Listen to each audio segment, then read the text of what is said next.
नमस्कार दोस्तों, welcome in my YouTube channel. I am doctor Rajkumar Nagar. आज जिस दवाई के बारे में हम बात करने जा रहे हैं वो है पेट्रोलियम। बहुत फ्रिक्वेंटली यूज्ड होती है और जो प्रैक्टिशनर है उसके कैरेक्टरिस्टिक सिम्टम्स के बारे में जानते भी हैं। तो चलिए शुरू करते हैं पेट्रोलियम। और हम ये AIPGT के लिए जो बच्चे तैयारी कर रहे हैं उनको भी ध्यान में रखते हुए हमने इसका आज का वीडियो बनाया है। तो चलिए शुरू करते हैं पेट्रोलियम। अगर हम इसके कॉमन नेम की बात करें तो कोल और रॉक ऑयल इसको बोलते हैं, फैमिली एंथ्रेसाइट, और जो थर्मल रिलेशन वो है चिली। अगर हम इसके कॉन्स्टिट्यूशन की बात करें तो कॉन्स्टिट्यूशन में कुछ स्पेसिफिक सिम्टम्स लिखे हुए हैं। Adapted to person with light hair and skin, irritable and quarrelsome dispositions. Adapted to person with light hair and skin, irritable, चिड़चिड़ा और झगड़ालू प्रवृत्ति का ये व्यक्ति होता है, जिस तरीके से नक्स भूमिका में भी है। नक्स भूमिका में क्या लिखा हुआ है क्वारलसम डिस्पोजिशंस को लेके? वो लिखा हुआ adapted to thin, irritable, careful, jealous person with dark hair and bilious और sanguine temperament, dispose to be quarrelsome, और यहाँ पे quarrelsome dispositions, spiteful, malicious, nervous and melancholic. तो यहाँ पे केयरफुल, जेलस, इरिटेबल पर्सन है और bilious and sanguine temperament and dispose to be quarrelsome. यहाँ पे भी झगड़ालू प्रवृत्ति नक्स भूमिका में हमें देखने को मिलती है। तो ये था इसके कॉन्स्टिट्यूशन का कंपैरिजन नक्स भूमिका के साथ। अगर हम मेंटल जनरल की बात करें तो easily offended at trifles, vexed at everything, जो कि हमें इग्निशिया एंड मेडोराइनम में भी देखने को मिलती है। ऑफेंडेड मतलब जल्दी से बुरा मान जाता है। तो अगर बुरा मानने की बात करें हम, ये बुरा लगने की बात करें, तो जो मेडिसिन है वो इग्निशिया एंड मेडोराइनम है। अब इसको बुरा मानना मतलब, बुरा से मतलब है अपमानित फील करता है कुछ भी छोटे छोटे चीजों को, और कुपित भी बोलते हैं इसके लिए। रेजेंटफुल और annoyed typical as a result of perceived insult and she sounded slightly offended, वही बुरा लग जाना। And vexed at everything, vexed मतलब वही अपमानित, at everything, easily offended at trifles, vexed at everything। तो कॉमनली पेशेंट डॉक्टर साहब जल्दी से बुरा लग जाता है और मैं मतलब ऐसा फील करती हूँ अपमानित। तो यहाँ पे इग्निशिया में लिखा है amiable in dispositions of feeling well but easily disturbed by very slightest emotion and easily offended। amiable मतलब बहुत अच्छे से बिहेव करती है जब वो अच्छी होती है, और जैसे ही वो बीमार है या कुछ और परेशानी है तो वो डिस्टर्ब या फिर ठीक साउंड नहीं करती है और easily offended हो जाती है। मेडोराइनम ऐसा स्पेसिफिक कुछ लिखा हुआ नहीं, बट मेडोराइनम भी easily offended at trifles. Trifles मतलब हर छोटी छोटी बात पे बुरा मानता है। पेट्रोलियम ड्यूरिंग स्लीप और delirium imagines that one leg is double at that another person lies along side of him in same bed and that there are to babies in the bed. ये specific sensation है patient की, जो patient को ऐसा लगता है वो imagine करता है, और ये सब्जेक्टिव फीलिंग है ड्यूरिंग स्लीप और डिलीरियम, जो कि वैलेरिना में भी देखने को मिलता है। अगर हम फिजिकल जनरल की बात करें तो फिजिकल जनरल में कुछ स्पेसिफिक सिम्टम्स हैं। Elements from riding in a carriage, rail road, car और इन अ शिप, जिसमें हमें कोक्यूलस और सेनिक्यूला भी है।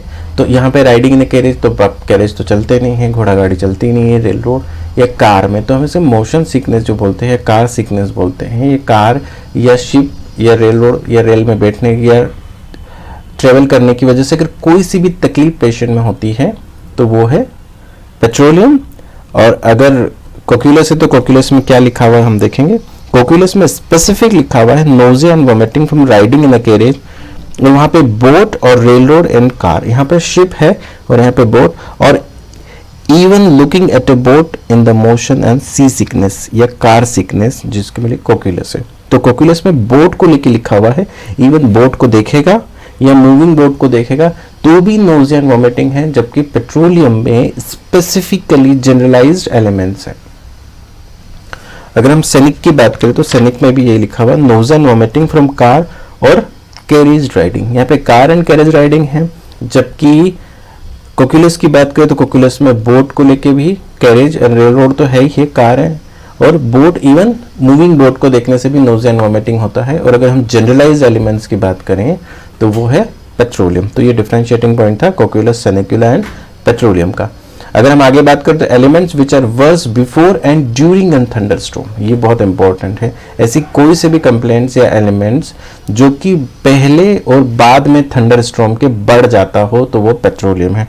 यहीं पे अगर हम बात करें नेट्रम कार्ब की, तो जनरलाइज्ड एग्रावेशन में लिखा हुआ है अ थंडरस्टॉर्म एग्रावेशन नेट्रम कार्ब, और जनरलिटीज में एग्रावेशन में ड्यूरिंग थंडरस्टॉर्म अगर है तो फास्फोरस है।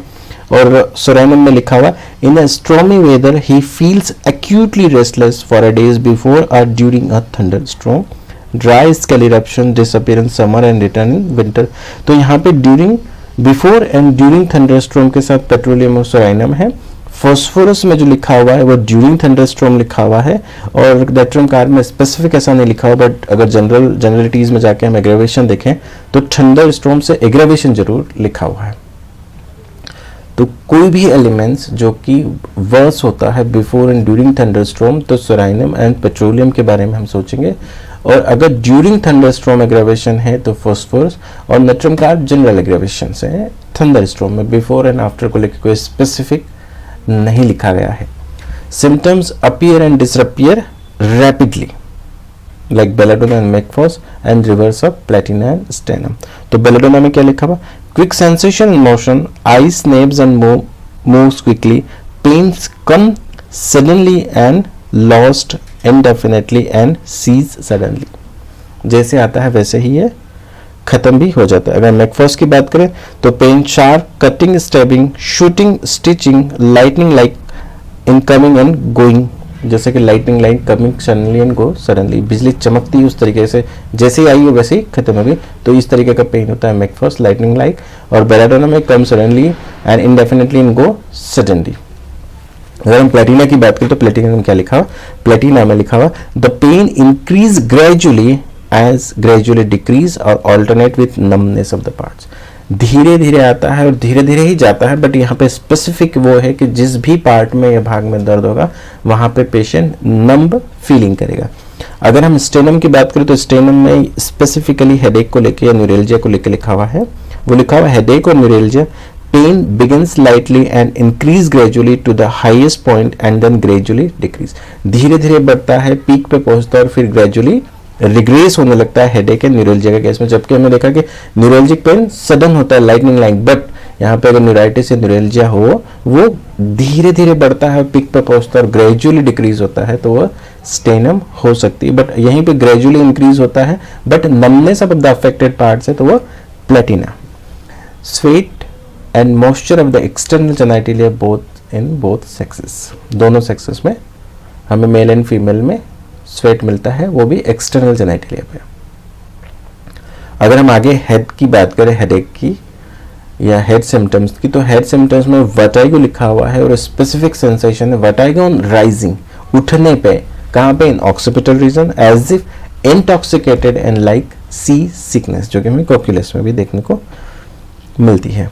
अगर हम आगे हेडेक में देखें, headache in occipital region which is as heavy as lead, pressing, pulsating pain as if everything in the head were alive, numb and bruised as if made up of wood। अगर हम GI की बात करें, GI में गैस्ट्रेल्जिया लिखा हुआ है, gastric pen लिखा हुआ है। गैस्ट्रेल्जिया कब, ड्यूरिंग प्रेगनेंसी या off pregnancy, with pressing drawing pains whenever stomach is empty. जब कभी भी पेट खाली रहेगा तो दर्द होगा, रिलीव्ड बाय कांस्टेंट ईटिंग। ये बहुत इंपॉर्टेंट सिम्टम्स है गैस्ट्रेल्जिया का, gastric pain which is relieved by constant eating, जो हम गैस्ट्रिक अल्सर में देखने में हमें मिलता है, चाहे ड्यूडिनल हो या, अब दोनों में क्लिनिकली डिफरेंशिएटिंग पॉइंट है, वो हम आगे देखेंगे।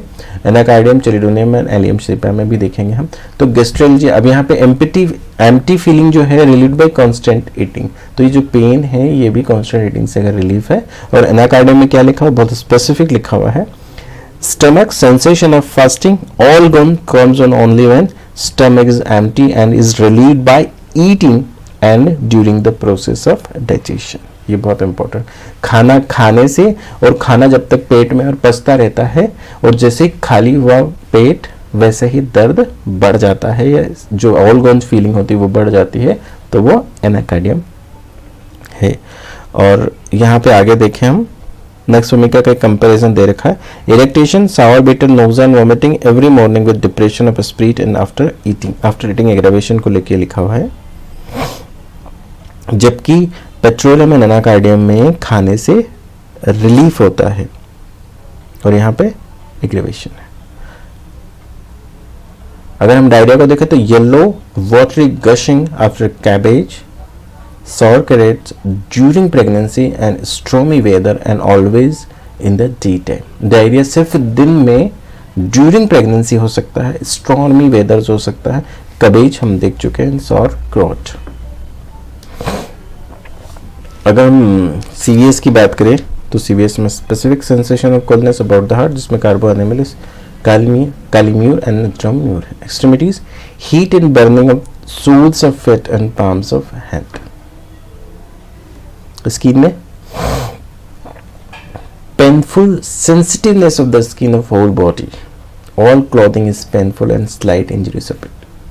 पेनफुल सेंसिटिवनेस, थोड़ा सा भी टच होता है और दर्द होता है, चाहे वो कपड़े ही हो, all clothing is painful and slight injury suppurates. अगर स्किन में हम आगे देखें, skin of hands rough crack, tips of finger rough, cracked and fissures every winter, tenderness of the feet which are bathed in the foul smelling sweat।